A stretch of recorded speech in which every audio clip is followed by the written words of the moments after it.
Alright, what's up, guys? Welcome to another episode of the TMossBoss Show. And in today's episode, I wanted to talk on this trend where people call everything woke. Like, this is woke, that's woke, slavery is woke, racism is woke. What else? Like, it's just everything. Everything is woke. Like, there's no, I guess, explanation or like a way of giving people a better understanding of what stuff is.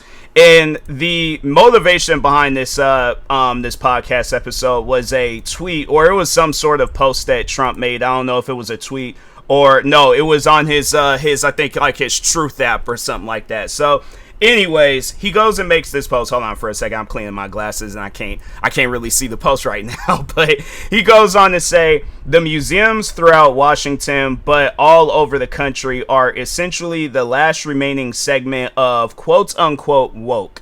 The Smithsonian is out of control, where everything discussed is how horrible our country is, how bad slavery was, and how unacceptable the downtrodden have been. Nothing about success, nothing about brightness, nothing about the future. We are not going to allow this to happen, and I have instructed my attorneys to go through the museums and start the exact same process that has been done with colleges and universities, where tremendous progress has been made. This country cannot be woke, because woke is broke. We have the quote unquote hottest country in the world, and we want people to talk about it, including our museums.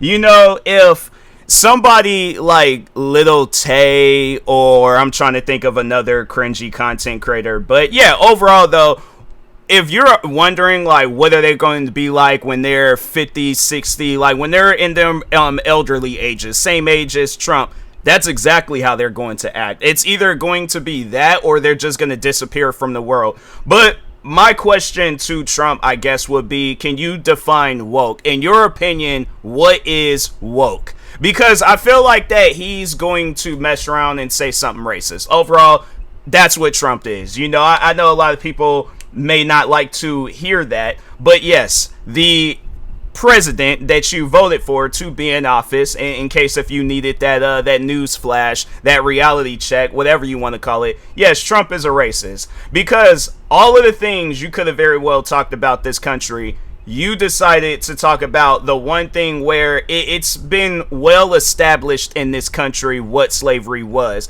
but you're trying to change the narrative of it, that slavery and racism, the museums that talk about slavery, it's woke. It's only talking on the negative sides of it and stuff.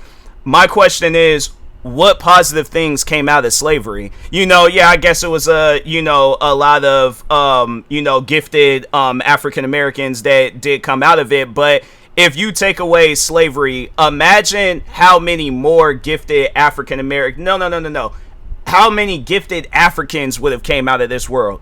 Because that's one thing that I sit down and I think about is and it's been on my mind heavy, is that the black people that had died throughout slavery, what would their I guess bloodlines and their lives, like what would it have been like if they hadn't been a part of slavery? Like what would this world be like? What would Africa be like? What would America be like? You know, like I feel like that's a part of history that you can't ignore. That's a part of history that you can't tell us to look at differently, you know, because like there's people that was a part of my bloodline, like my ancestors, like they were a part of that. You can't tell, like my ancestors, you can't tell my bloodline that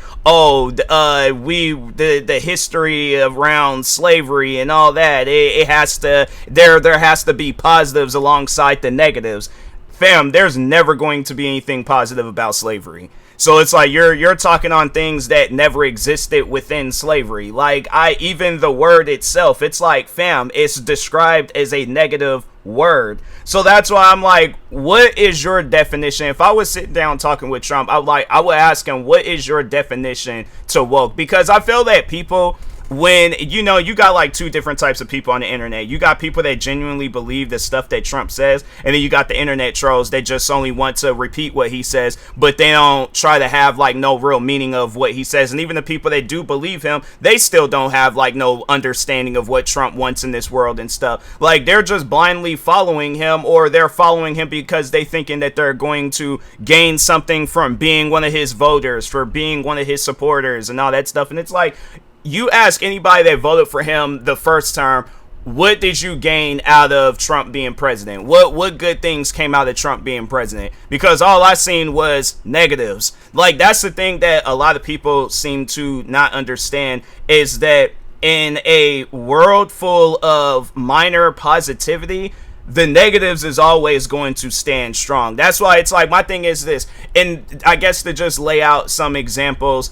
Imagine if I was like, oh, there were positives of 9/11, there were positives of World War II, there were positives of, I'm trying to think of some other stuff, COVID-19. Like, what? And there would be a lot of people that would ask, well, what are these positivities? I'm like, oh, well, you guys are just woke. You're asking me too many questions right now. Like, I'm not gonna. And that's the thing. That's the thing with people like Trump and his supporters, is that you'll ask them a question, you'll spit facts. For some odd reason, that's too much for them. That's too much for their brain. But besides Trump, though, like, he's not the first person that's been a part of this quote unquote woke trend, and every time when I see somebody like describe something as woke, I'm like, what do they mean by that? Because it seems like that the conversation, it could be different every single time, but people, when they can't think of something logical to say about whatever it is, whatever conversation that they're a part of, they just want to call it woke. So let's see what the definition of woke is, because I'm trying to find it out myself, But anyways, what is the definition of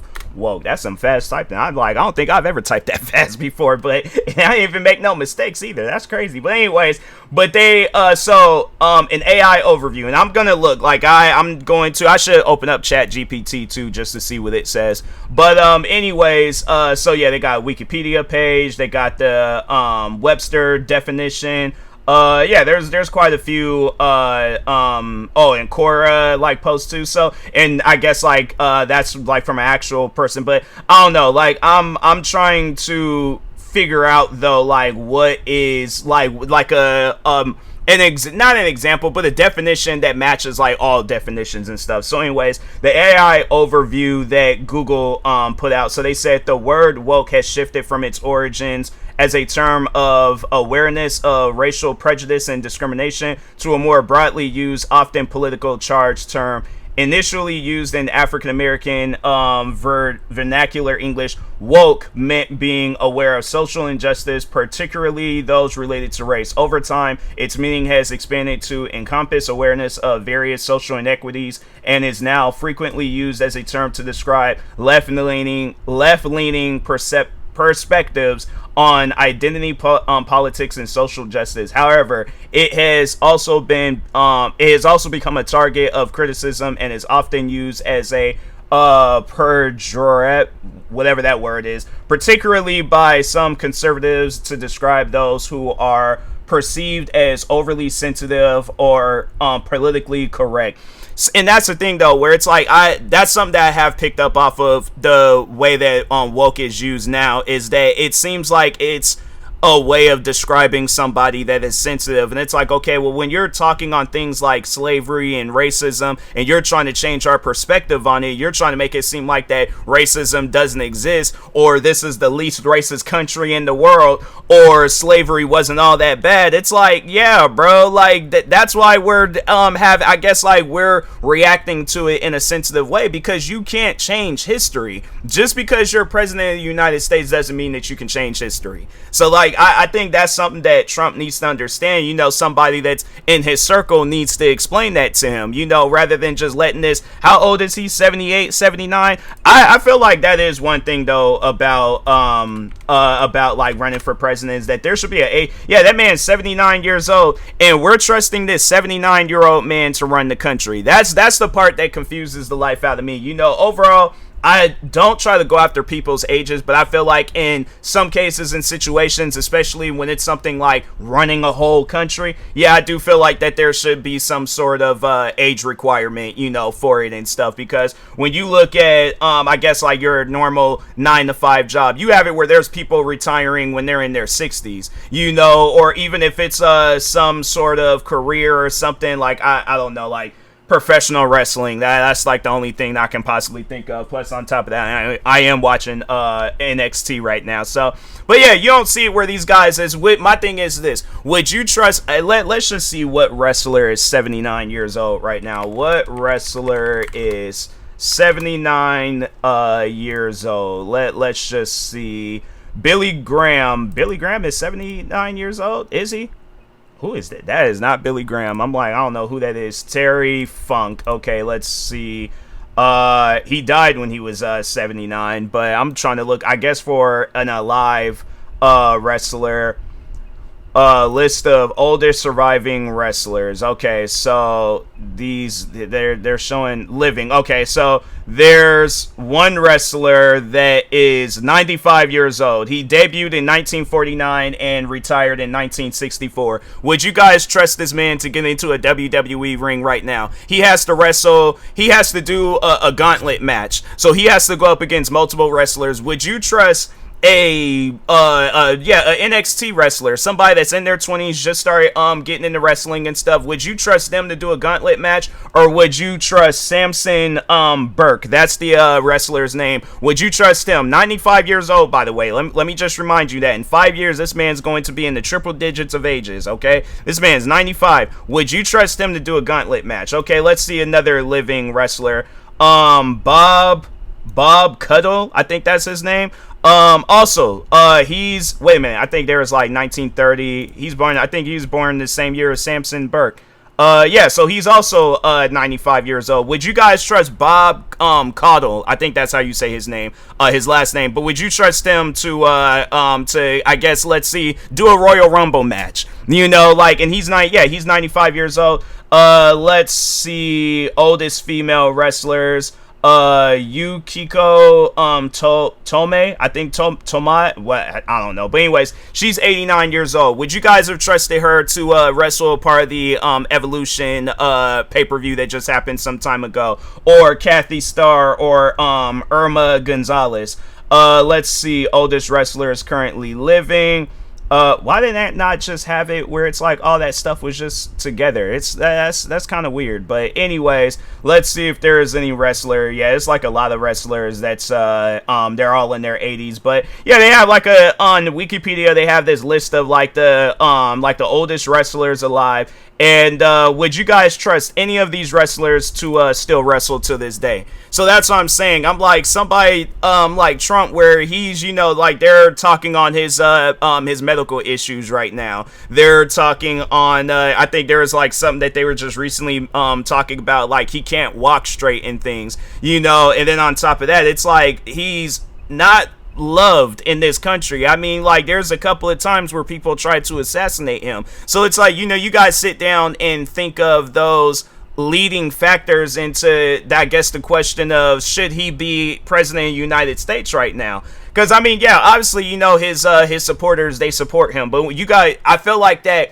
if you ask each and every one of his supporters, they're all not going to have like the same reasons on why they're supporting him. And there's going to probably be some where they can't even give you an answer on why they're supporting him. But if you ask all of his supporters, what was the reason on why you voted for this man? And then on top of that is, what has this man done for you in this country?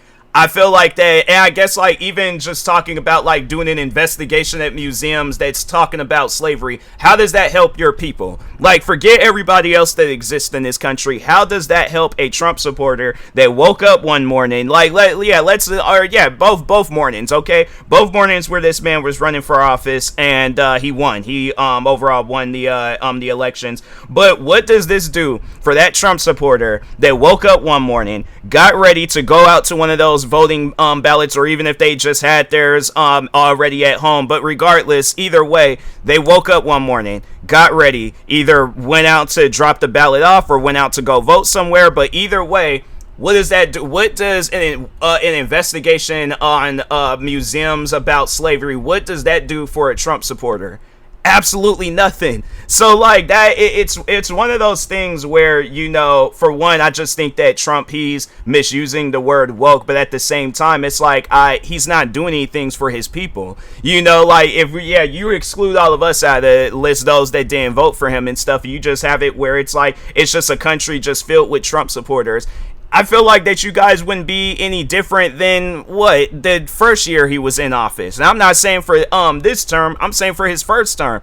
Literally nothing has changed. So that's what I'm saying. It's like, if my thing is this, the 4 years you was in office the first time around and these museums existed, you didn't talk about them. And it's funny how, like, that's one thing that I wanted to talk on is people have a way of saying, hey, I'm a racist without saying, hey, I'm a racist. Because I'm pretty sure that there are probably some places out there. Yeah, there's like those, they was like the most, you see those YouTube videos where they're all like the most racist city in the world or something. And you see some black person just walking around, they might be holding up a sign saying, love your your fellow black man or something. And yeah, they're getting hunked at, flipped off, stuff thrown at them and things. And it's like, yeah, those cities and those, and what was that one guy that was like, he was trying to build, I guess, an all-white city or a town or something like that. Trump didn't even mention anything about that guy. But a museum where they're telling accurate information, yeah, there's probably a lot of about slavery that we don't know about, because there's probably so many different untold stories or stories that have never seen the museum. Like, they're probably locked off in a chest somewhere in a person's attic or basement, and they haven't bothered to look and see, like, oh, well, let's see what this is about, let's see what that's about, and things. So yeah, there's probably a lot about slavery and just overall like racism throughout the years that needs to be talked on. But that's one thing about it.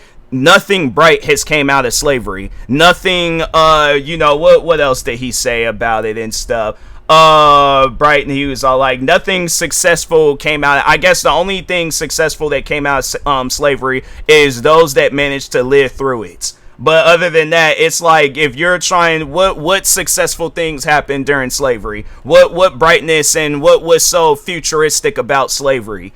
You know, like that. Yeah, it's stuff like that that you got to sit down and think about and things. But yeah, Trump, he don't strike me as a thinking person. You know, he thinks about stuff that, I guess, you know, it's kind of like when a baby, they see their favorite cartoon on a TV show and they start to smacking their baby seat and things. Yeah, I feel like that's Trump when it's just certain topics and discussions get brought up. But it's like when there's things that can actually help this country and overall help this world, yeah, that's out the window. It's like all he just wants to do is help his fellow white people, but anybody else, nah, he don't care about them, you know. Or I guess if they're a person of color and they voted for him, then yeah, that's bonus points, I guess, to him and things. But overall, at the end of the day, again, asking that question, what does supporting Trump, and at the end of the day, if you want to support Trump, that is your God-given choice to support Trump. But you got to think about it. What has he done for you? And him doing an investigation on museums about slavery, how does that overall help you as a Trump supporter? Think about it, all right? But anyways, with that being said, I will talk to y'all later. Thank you guys for watching and or listening. Stay tuned for the next episode. Like, subscribe, viewing this on YouTube. Follow, subscribe, viewing this on the podcast streaming service. And I feel like that's one thing, before I end this episode, I feel like that's one thing people are going to try to do. They are going to try to troll me with, oh, you're just a woke leftist and all this other stuff. My thing is this.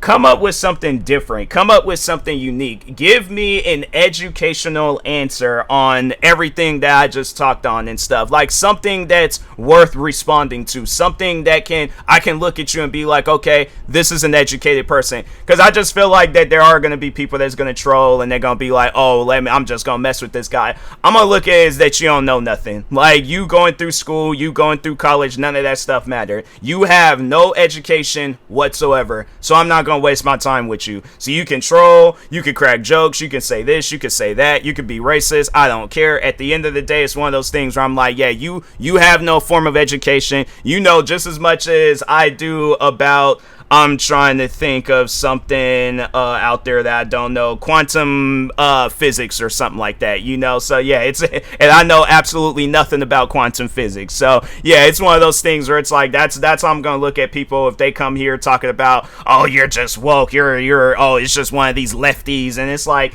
yeah, bruh, I've heard that type of stuff. Come up with something different, you know, because the thing is this, the funny thing about these types of podcast episodes and just overall content is that Trump supporters look for this type of content. They want to sit and argue with you, and I'm like, fam, whatever it is that you're going to say, I guess, like, if you're trying to approach me in a attacking way, it's not going to change my mind, you know. And even if you do come at me with an educational answer, I'm going to listen to what you have to say, and I'm like, okay, that's how you feel, I'm still going to feel the same way I feel. So it's like, yeah, I think this feeling that I have, it's not going to leave until Trump is out of office and stuff. So can't wait for these years to be up. And I'm like, man, hopefully it goes by quick. But anyways, with that being said, yeah, talk to y'all later. Thank you guys. Stay tuned for the next episode, and peace.